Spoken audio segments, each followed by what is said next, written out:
하나님 나라의 백성인 하백 여러분, 하백의 성경 아카데미에 오신 여러분을 환영합니다. 이 시간은 지적인 독서법 네 번째 강의입니다.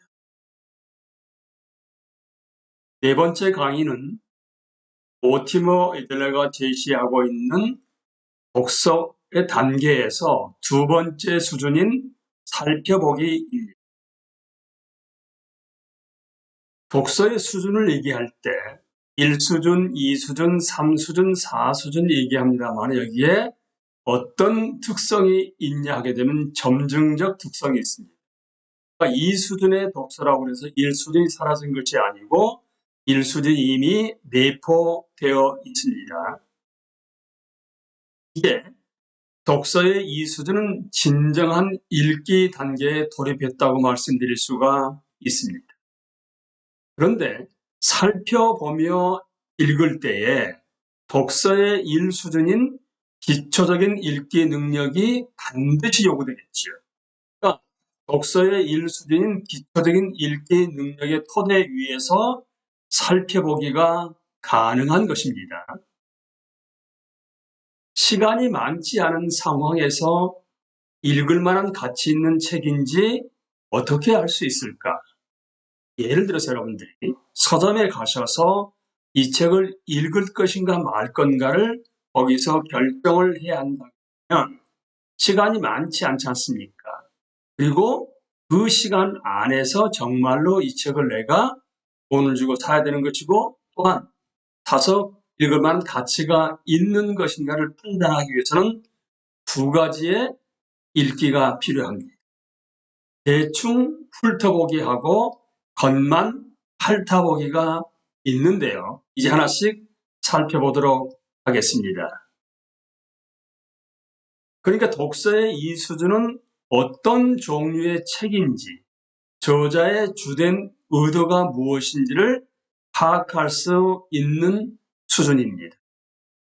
그리고 살펴보며 읽기를 습득하는 데는 오랜 시간이 걸리지는 않습니다. 대충 훑어보기에는 보시는 것처럼 6개의 단계로 나누어서 설명을 해드리겠습니다.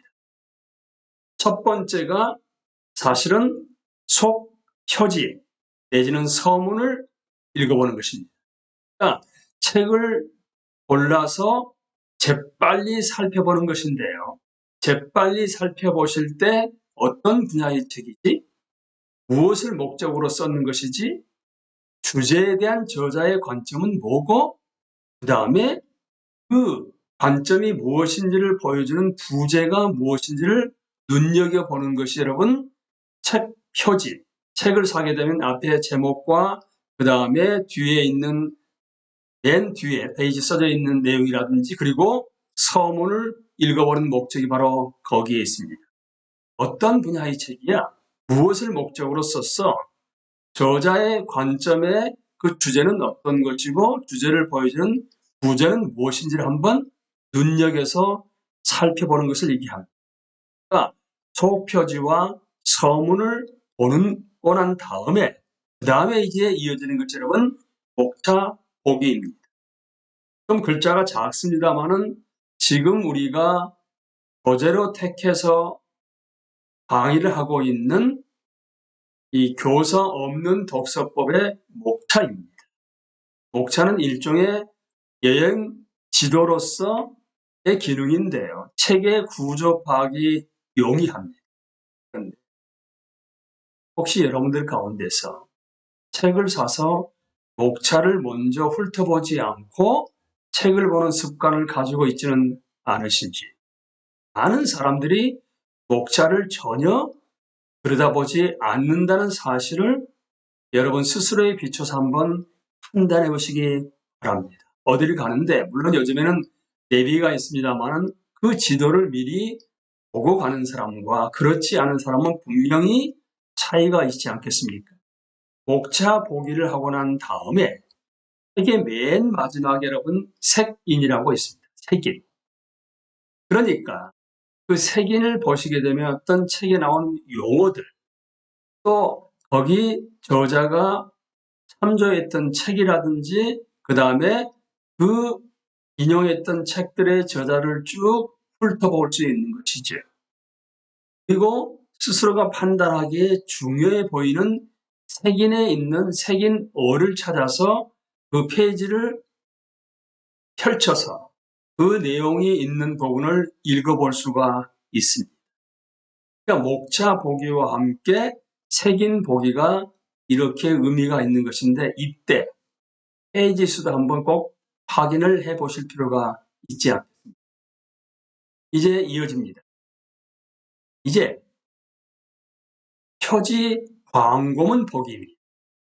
그러니까 예를 들어서 교사 없는 독서법 같으면은 저자가 전달하는 내용을 빠르고 체계적으로 이해한다, 이렇게 쭉 광고문이 표지에 실려 있거든요. 이것은 출판사의 광고문인데요. 여러분들은 출판사의 광고문을 보시는 느낌이 어떻습니까? 이건 100% 순수 과장이야 라고 치부하기에는, 예를 들어서 전문서적이나 해설서는 그렇고 100% 순수 과장이 있을 수는 없지 않겠습니까? 그러니까 특별히 전문서적이나 해설서에 대해서는 이 표지 광고문도 보시는 것이 바람직합니다. 여기까지가 대충 훑어보기 위해서 여러분 속표지하고 서문을 보고 그 다음에 목차를 보게 되고 그 다음에 맨 마지막에는 색인을 보면서 필요하게 되면 색인어에 관련된 페이지를 한번 살펴보기도 하고 그 다음에 표지 광고문까지 보는 4단계를 거쳤지 않습니까?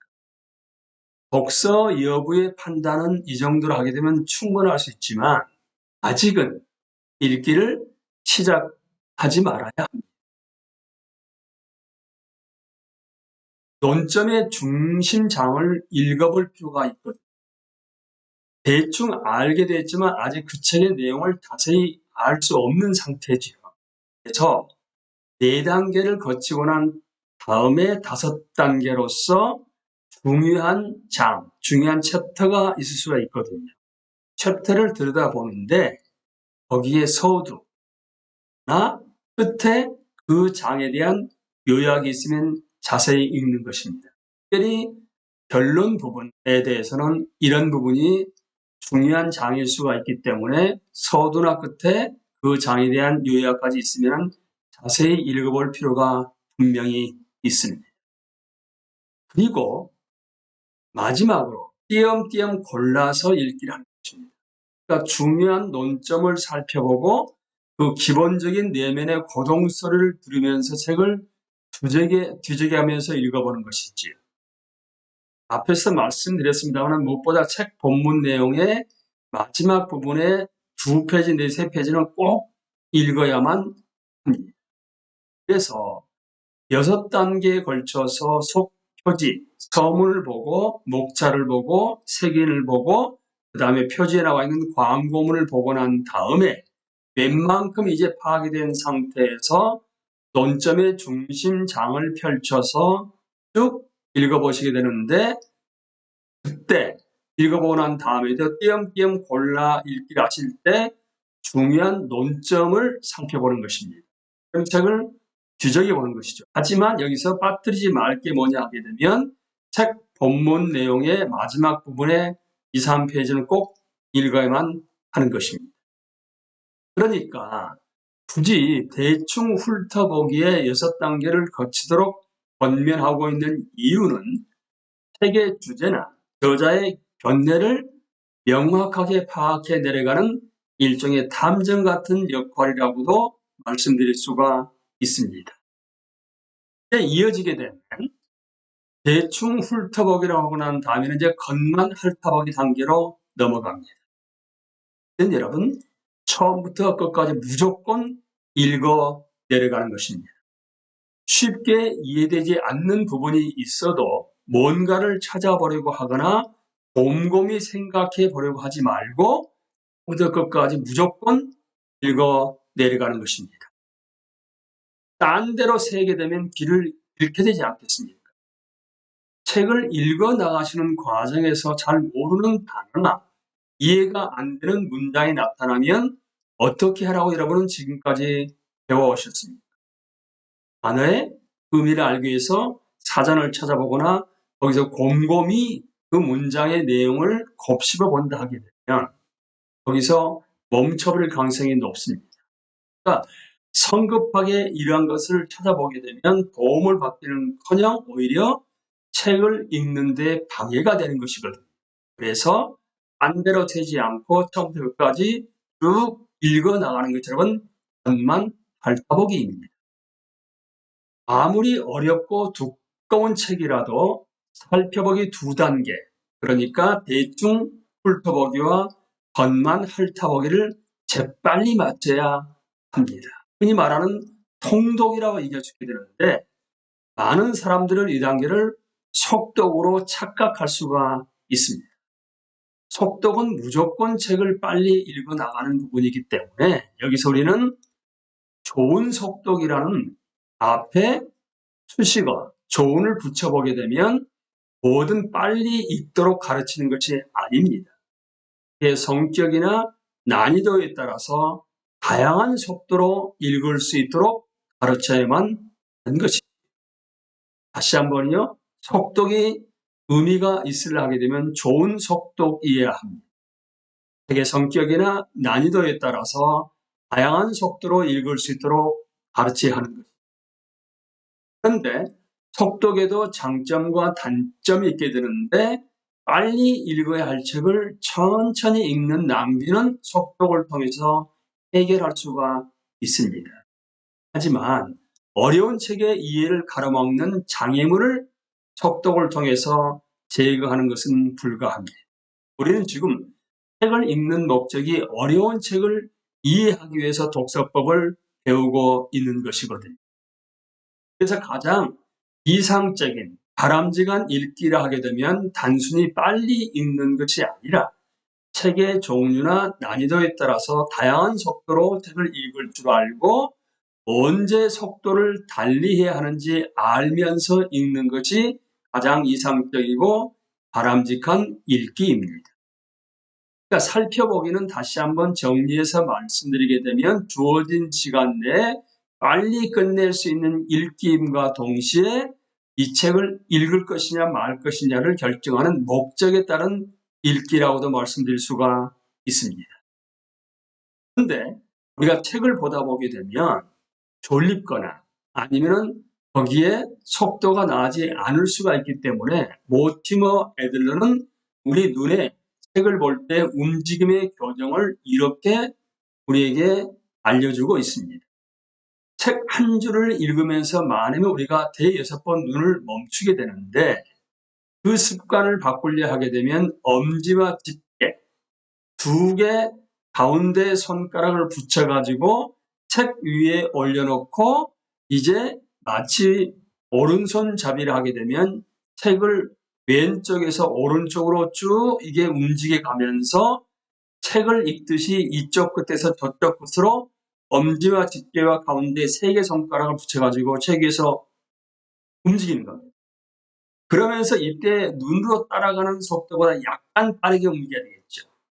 그러면 눈은 꼭 손을 따라가기 때문에 집중력도 높아지기도 하고 쓸데없이 5번 눈을 안 감을 수 있기 때문에 이것은 꼭 여러분들이 책을 읽는 습관과 관련해서 해보실 필요가 있습니다.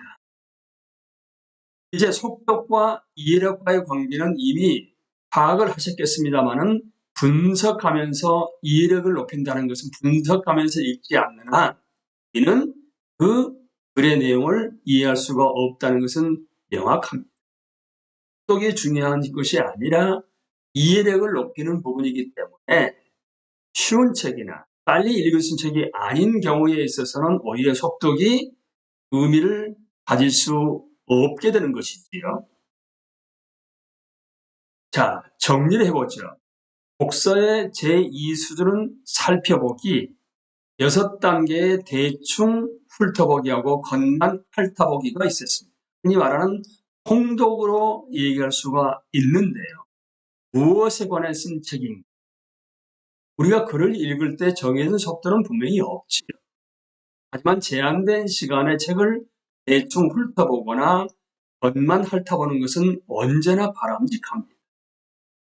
어려운 책을 읽을 때는 처음부터 한 문장, 한 페이지씩 모두 이해하라고 애쓰는 것은 바람직하지 않습니다.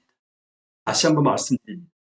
어려운 책을 읽으실 때는 처음부터 한 문장, 한 페이지씩 모두 이해하고서 읽어나가라는 그 애를 쓰지 마시라는 얘기입니다. 자, 지금까지 배운 제2 수준의 독서법을 적용해 본다 그러면 성경에서도 살펴보기가 중요합니다. 초대 그리스도인들과 유대인들은 특별히 구분을 하지 않고 단지 책 이름이나 저자 혹은 본문에 나타난 사건을 가지고 성경을 인용하곤 했거든요. 예를 들어서 예수님은 모세 얘기를 하시면서 가시나무 떨기에 관한 글에 라는 문구를 가진 본문만을 언급하셨을 뿐입니다. 말이겠습니까? 그럼 우리가 읽고 있는 성경은 장과 절로 구분이 되어 있다 보니까 우리도 모르게 절로 구분해서 읽거나 장으로 구분해서 읽는 것인데, 그렇다게 되면 처음부터 끝까지 쭉 읽어나가는데 얼마나 방해가 되는지 모릅니다. 이 수준에 통독을 한다는 얘기는 성경을 읽기 위해서 얼마나 중요한지 모르는데요.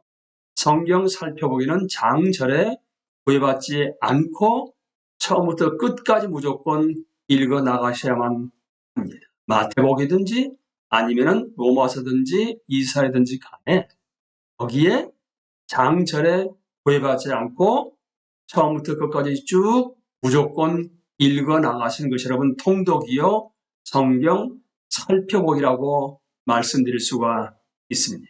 앞으로 성경을 읽어 나가실 때 특별히 이 수준이 얼마나 중요한지 모릅니다.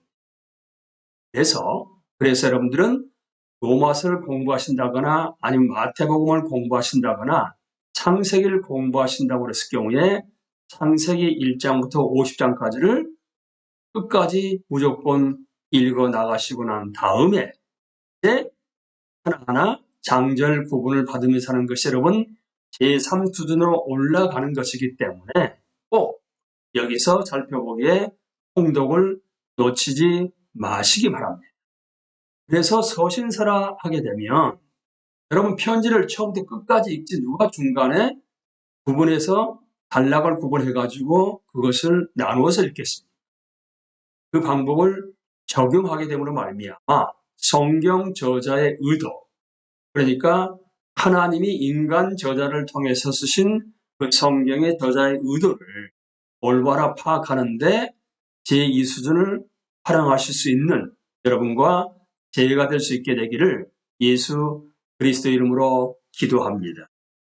감사합니다.